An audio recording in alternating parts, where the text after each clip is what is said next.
Olá, seja muito bem-vindo ao Jornal Neojus, o jornal que é feito a partir do comentário de professores sobre matérias que foram pautas à mídia especializada em direito nessa última semana. E vamos então para as manchetes dessa nossa nova edição com a professora Tatiana Andrade.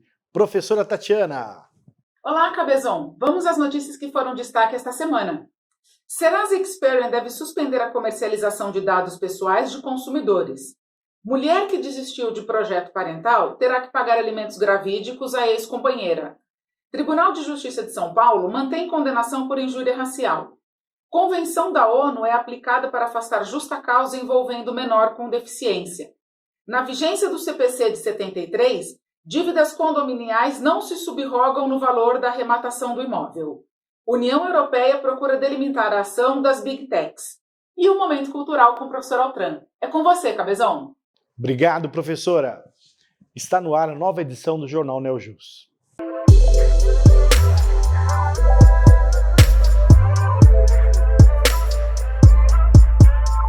O Tribunal de Justiça do Distrito Federal determinou que a Serasa Experian ela suspendesse a comercialização de dados pessoais de consumidores. Convoco então para comentar essa notícia aquele que sempre traz para nós uma experiência pessoal, traz sempre algo a acrescentar nos nossos conhecimentos. O pai do CDC, o grande professor José Geraldo Brito Filomeno. Salve, professor, seja bem-vindo. Olá, telespectadores do Jornal Neojus, prezado professor Cabezon.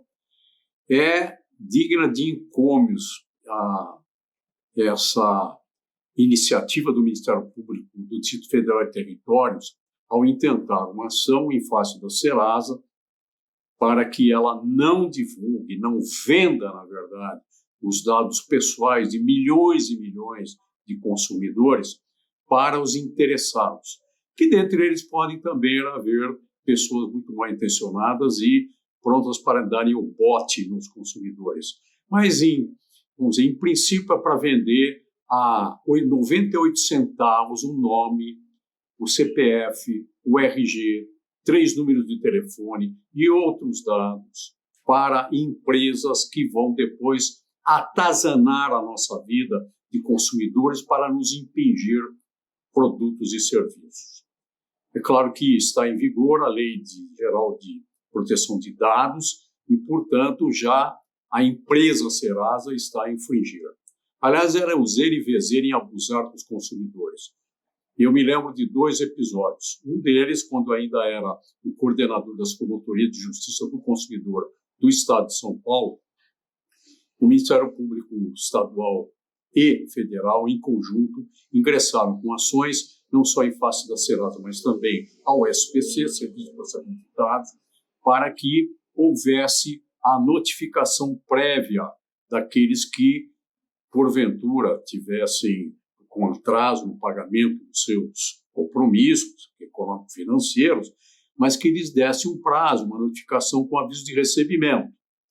E nós fomos até o STJ, mas, infelizmente, sempre há uma maneira de se, por outros caminhos, não se dar provimento àquela pretensão. O SPC acabou fazendo um acordo com os Ministérios Públicos e, a partir de então, o SPC manda uma notificação com aviso de recebimento. E o segundo episódio, 2015, quando a Assembleia Legislativa do Estado de São Paulo aprovou uma lei de iniciativa de um deputado da Assembleia Legislativa com vistas a colocar agora sim numa lei essa obrigação, à luz do artigos 42 e 43 do Código do Consumidor, de se notificar previamente aquele consumidor que poderá ter o seu nome negativado com aviso de recebimento, a notificação, para ter a certeza de que o consumidor teve oportunidade de saldar aquela dívida. Entretanto, como é que se chama aqui? Eu até tenho aqui registrado, a Confederação Nacional de Dirigentes Lojistas e também depois Serasa e outros bancos de dados interessados acabaram ingressando com uma medida, uma ação direta de inconstitucionalidade contra essa lei do Estado de São Paulo, ação direta 5224 de São Paulo, e a lei estadual, para quem quiser se aprofundar, a 15.659 de 2015. Bom, eu proferi 2 pareceres, porque houve duas ações, na verdade, direta de constitucionalidade, uma no Supremo Tribunal Federal e outra no Tribunal de Justiça aqui de São Paulo. E a pedido do Conselho Federal da Ordem dos Advogados do Brasil, que ingressou nas 2 ações como amicus curiae, me foi pedido, então, que eu proferisse um parecer, e com muito gosto, e eu dei os 2 pareceres, e as ações, na verdade, foram, pelo menos aqui nós temos notícia lá aqui de São Paulo, foi julgada improcedente a ação direta, entendendo que o Estado de São Paulo poderia, sim, colocar essa obrigação numa lei específica, até porque aí é uma competência entre União e Estado cumulativa, não há o que se questionar. Entretanto, vai por aí, vai dali, etc., etc., um potentíssimo lobby. O que a Serasa fez, e o clube de diretores e legistas, acabaram, então, pedindo ao, então, governador Geraldo Alckmin que encaminhasse à Assembleia Legislativa um projeto de lei, cortando aquele dispositivo da lei, que tem poucos artigos, 3 ou 4 artigos, essa obrigação de mandar o aviso com a notificação com aviso de recebimento. Vejam a quantas andam, né, as questões que atinem a defesa do consumidor. Era isso que eu tinha de comentar. Parabéns, mais uma vez, ao diligente Ministério Público do Distrito Federal e Território pela iniciativa. Parabéns ao desembargador do Tribunal de Justiça, que deu provimento ao agravo do instrumento, porque o MP tinha pedido com uma antecipação de tutela a proibição da venda dos nossos dados para que fizesse o que quisessem, né? E, então, foi dado provimento a esse agravo do instrumento do Ministério Público. Parabéns ao Ministério Público, parabéns ao Tribunal de Justiça do Distrito Federal e Territórios. Obrigado, professor. Que bom vê-lo animado, viu? É tão difícil ter notícias boas, né? 2020 foi um ano complicado para o consumidor, né? Quando acontece alguma coisa, temos que comemorar mesmo. Muito bem, o Ministério Público agiu muito bem. É isso aí. Obrigado, até a próxima semana. O Tribunal de Justiça de São Paulo decidiu que mulher que desistiu de projeto parental terá que pagar alimentos gravídicos à ex-companheira. Para comentar essa matéria que une direito de família, biodireito, nós convidamos a nossa querida professora Carla Matucci. Professora Carla, seja muito bem-vinda, esclareça para nós o que aconteceu efetivamente nesse caso. Nesse caso, não foi uma reprodução medicamente assistida, foi um procedimento de fertilização caseira com material genético de um doador que se voluntariou pelas redes sociais, no qual houve o início do processo gestacional. As 2 companheiras romperam o relacionamento após o início do processo gestacional e a mãe, né, que se encontra gestante, recorreu ao Tribunal de Justiça de São Paulo para pleitear alimentos gravídicos e foi acolhido. Esses alimentos foram fixados. Ela pediu também, no mesmo processo, uma indenização por dano moral pelo rompimento, mas este pedido foi afastado por não se tratar, né, ter uma relação com os alimentos gravídicos.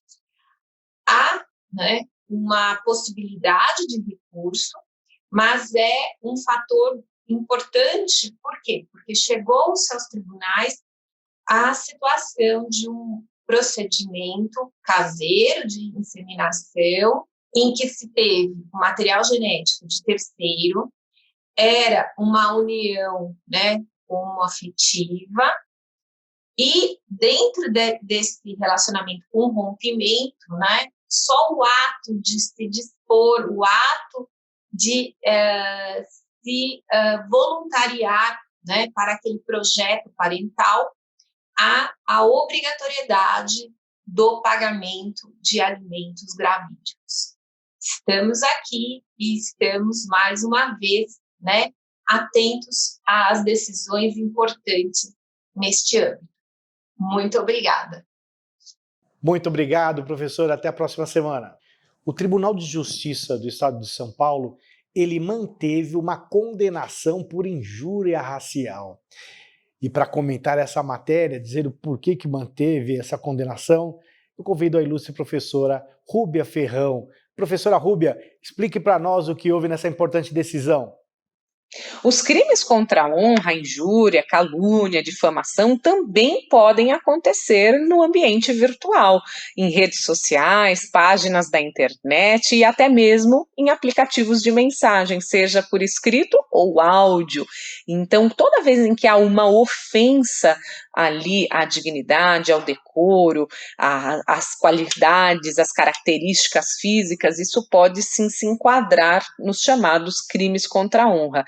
E é preciso saber que a figura da injúria tem uma versão qualificada, que acontece naquelas situações em que a ofensa leva em consideração cor, raça, etnia, religião, condição da pessoa idosa ou pessoa com deficiência. Aliás, você sabe a diferença entre injúria racial e racismo?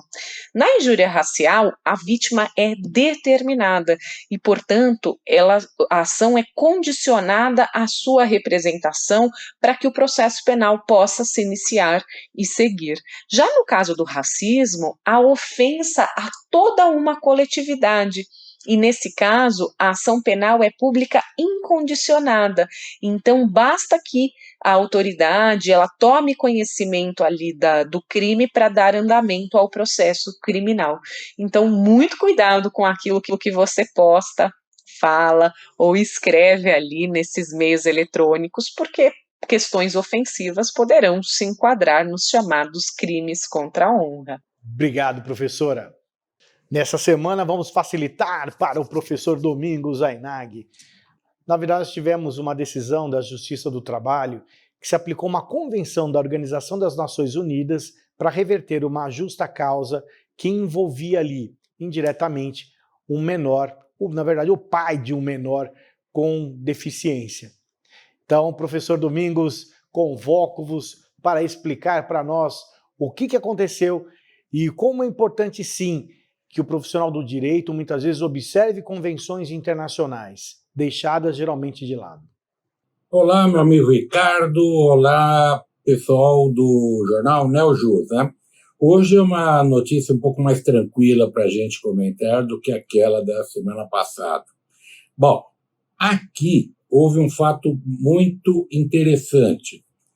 Para quem acha que normas internacionais os juízes não levam em consideração, os advogados não devem nem perder tempo de fundamentar suas petições nelas, temos esse caso julgado por um órgão da primeira instância do TRT da segunda região, mais precisamente uma vara do trabalho da cidade do Guarujá, onde um trabalhador tinha o seu horário de trabalho e, em virtude desse seu horário de trabalho contratado e costumeiro, ele fazia o quê?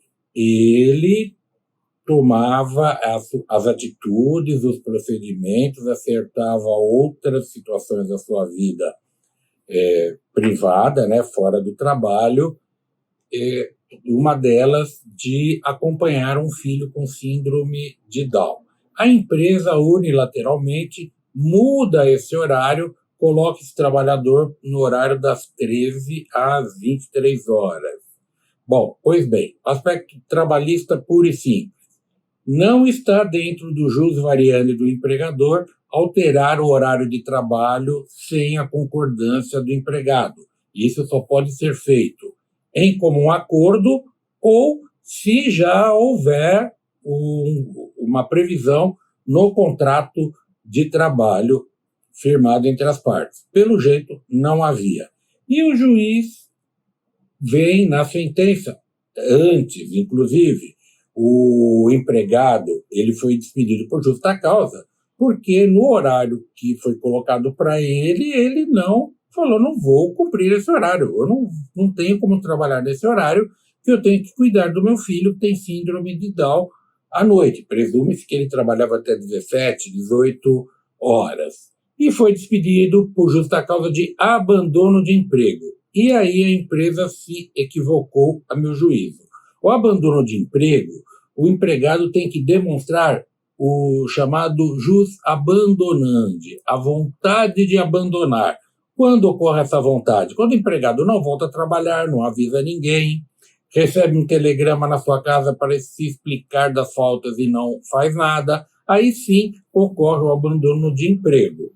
Neste caso, o empregado não tinha interesse em abandonar, ele não tinha o sentimento interno de abandonar o emprego, e sim de não cumprir a jornada fora do horário primitivo da sua avença. Esse empregado ingressa com a ação, é anulada a justa causa e mais, o juiz fundamenta nesse sentido, de que não havia a previsão no contrato de trabalho para alteração unilateral da jornada do trabalhador, e mais, é isso que é o bonito, fundamenta numa norma internacional da Organização das Nações Unidas, a ONU, que visa a proteção das crianças com qualquer deficiência mental. Parabéns ao juiz, e que as empresas levem também em consideração não só o lucro, mas também os problemas pessoais, a vida pessoal dos seus empregados. O que vai acontecer nesse processo? Pelo que está na notícia, não foi pedido reintegração, e sim não declarar a dispensa por justa causa, ou seja, ver como uma dispensa arbitrária, ou seja, a empresa terá de pagar todas as verbas rescisórias do trabalhador como se o tivesse despedido. Um abraço a todos e até a próxima semana. É isso aí, professor Domingos, muito obrigado por sua colaboração. O Superior Tribunal de Justiça, ele determinou que na égide do Código de Processo Civil de 1973, as dívidas condominiais, elas não se subrogam para o arrematante de imóvel. A tecla SAP, então, para essa situação será o professor Geórgios Alexandrides. Professor Geórgios Alexandrides, por favor, esclareça para nós o que isso significa. Pois é, meu amigo, as questões relacionadas ao Código de Processo Civil de 2015 estão começando a ser interpretadas pelo STJ. E neste caso, do julgamento da terceira turma, pela relatoria da ministra Nancy Andrighi, ficou muito clara, primeira, situação de inaplicabilidade da lei processual de forma retroativa.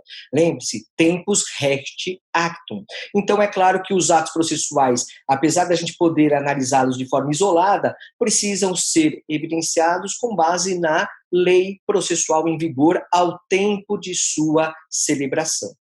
O STJ interpretou nesse julgado que o artigo 908, parágrafo 1º do Código de Processo Civil de 2015, traz que os débitos propter rem, incluindo as despesas condominiais, ficam subrogadas no produto da arrematação.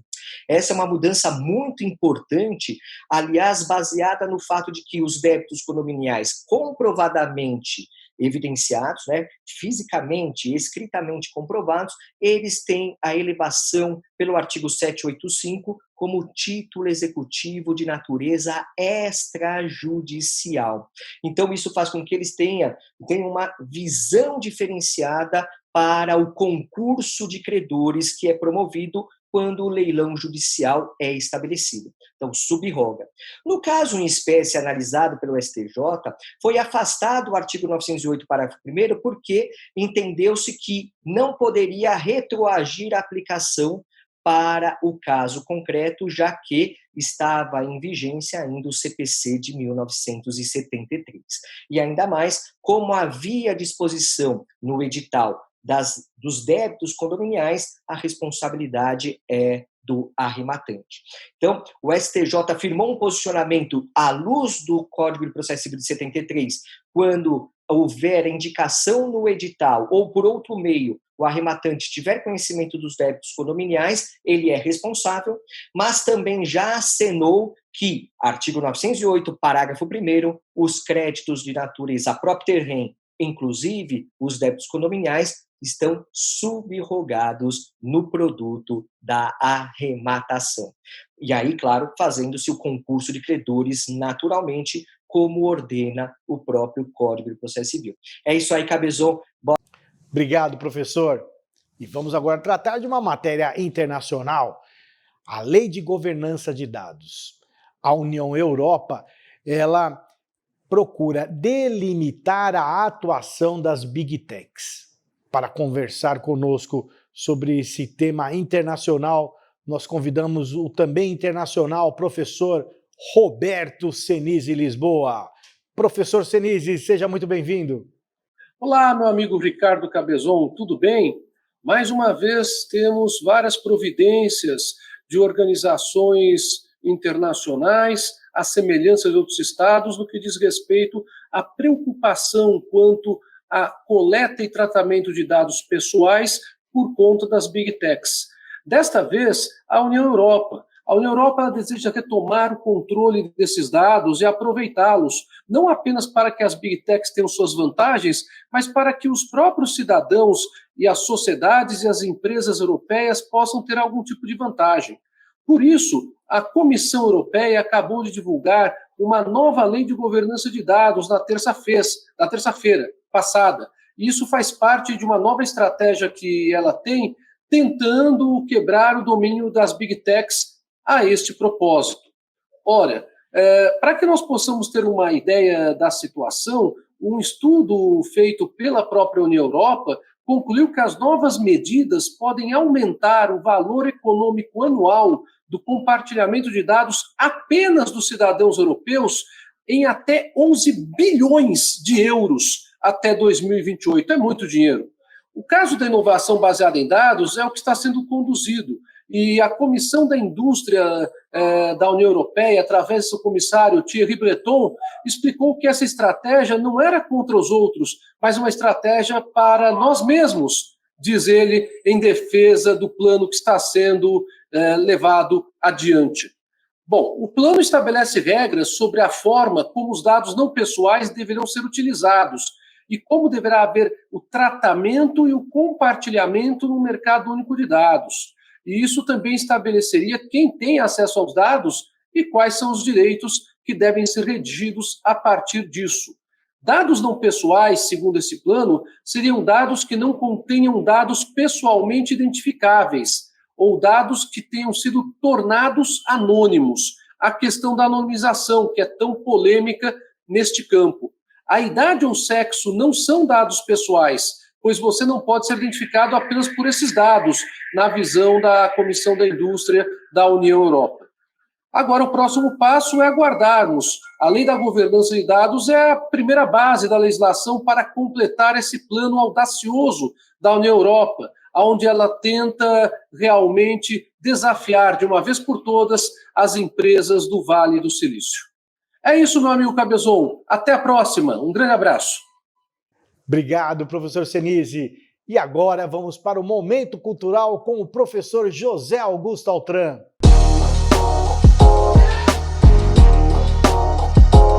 Olá, a dica de cultura dessa semana no Jornal Neo Jus fica por conta do evento CCXP, que é o maior evento de cultura popular que existe no mundo